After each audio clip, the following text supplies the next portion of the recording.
ஆசியாவில் வளர்ந்து வரும் சீனாவின் ராணுவ மிரட்டல்களுக்கும் தொழில்நுட்ப ஆதிக்கத்திற்கும் முற்றுப்புள்ளி வைக்க பிரதமர் நரேந்திர மோடி பிரம்மாண்ட வியூகத்தை அமைத்துள்ளார். இதன் தொடக்கமாக குவாட் கூட்டமைப்பின் மாநாட்டில் இந்தோ பசிபிக் கடல் பகுதி முழுவதையும் தீவிரமாக கண்காணிப்பது என அதிரடி முடிவு எடுக்கப்பட்டுள்ளது. கடல் பகுதியில் சீனா காட்டும் ராணுவ அத்துமீறல்களை அடக்குவதோடு உலக நாடுகள் அனைத்தும் தொழில்நுட்பத்திற்காக சீனாவை மட்டுமே சார்ந்திருக்கும் நிலையை மாற்ற வேண்டும் என்பதில் குவாட் நாடுகள் உறுதியாக உள்ளன. இதன் முக்கிய பகுதியாக சீனாவின் தொழில்நுட்ப முதுகெலும்பை உடைக்க இந்தியா மற்றும் அமெரிக்கா ஆகிய நாடுகள் இணைந்து வரலாற்று சிறப்புமிக்க கனிம வள பாதுகாப்பு ஒப்பந்தத்தை போட்டுள்ளது. நாம் பயன்படுத்தும் மொபைல் போன் பேட்டரிகள், கம்ப்யூட்டர் சிப்புகள் மற்றும் ராணுவ பொருட்கள் தயாரிப்பதற்கு லித்தியம், கோபால்ட், நிக்கல், சிலிக்கான் போன்ற அரிய கனிமங்கள் தேவை.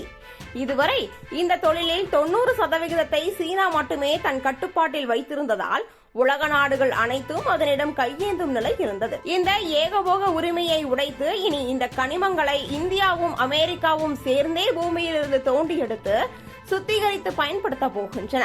இந்த உலகளாவிய திட்டத்திற்காக தனியார் நிறுவனங்களை ஒன்று திரட்டி சுமார் 2.5 லட்சம் கோடி ரூபாய் முதலீடுகளை அமெரிக்க அரசு திரட்டி வருகிறது. வாஷிங்டனில் நடந்த முக்கிய கனிமங்கள் கூட்டமைப்பிலும் அமெரிக்காவின் பாக்ஸ் சிலிக்கா சர்வதேச கூட்டணியிலும் இந்தியா இணைந்த பிறகுதான் ஒட்டுமொத்த வேலைகளும் ஜெட் வேகத்தில் நடக்க ஆரம்பித்துள்ளன என்று அமெரிக்க வெளியுறவுத்துறை அமைச்சர் மார்க்கோ ரூபியோவே பாராட்டியுள்ளார். இந்த முதலீடுகள் மூலம் இனி கனிம வளங்களுக்காக சீனாவை நம்பி அஞ்ச வேண்டிய அவசியம் உலக நாடுகளுக்கு இருக்காது. இதற்கு பக்கபலமாக மோடி அரசும் வெளிநாட்டு நிறுவனங்கள் இந்தியாவில் எளிதாக முதலீடு செய்ய ஏதுவாக சட்டங்களை மாற்றி வெறும் 60 நாட்களுக்குள் அரசு அனுமதி கிடைக்கும்படி புதிய திட்டத்தை கொண்டு வந்துள்ளது.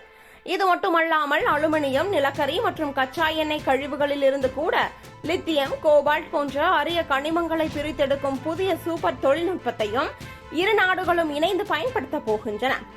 இந்த அதிரடி புரட்சியின் மூலம் எதிர்காலத்தில் கனிம வள ஆதிக்கம் மொத்தமாக இந்தியாவிற்கு மாறும்.